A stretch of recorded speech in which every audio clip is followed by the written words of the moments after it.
obviously a day of frustration for you. Yeah, of course. If you look at the goals, we can avoid that goals. So that was the biggest difference. We suffer goals that is clearly we can do better, and especially the second one. So you start the second half well, you are pushing for our goal to open the game, and even the 2-1 that Brian could score. That moments were always for the opponent, and then the third goal is like it's hard to describe. So we suffer goals that we can avoid when it's just the opponent, but we can avoid these kind of goals. I know you said after the win against Burnley that every time the opponents are near our box, it feels like they could score.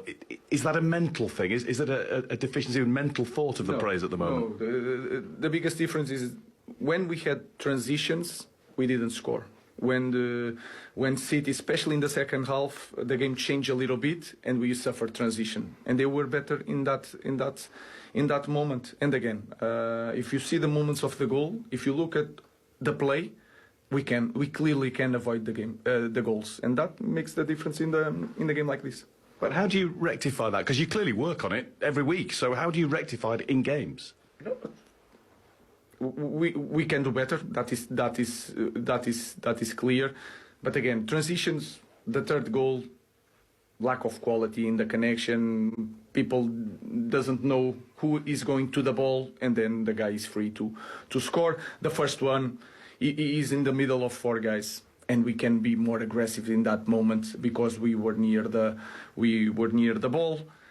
The second goal, we want to recover the ball so fast that then in a throw-in they have a 1-against-1. Lenny is going from the outside, not the inside. So these details we can work, but then in these kind of games we need to be perfect, and we weren't perfect. Going forward, the number of chances you're creating, it looks good on paper, but does that make it even worse for you that they're not going in? No, the frustration is always the same, because with the amount of chance we need to score goals. If you don't score goals, you don't open games when we are trying and take the lead to control the game in a different way. When we are 2-0, we are near the goal, you can feel it, but then if you don't open the game again, it's like a matter of time. You have to push more men up, and then you take transition. A matter of time, you have to push more men up, and then you take transition. So frustrating day, and we need to work on a lot of things for the next game. Thanks, Ruud. Thank you.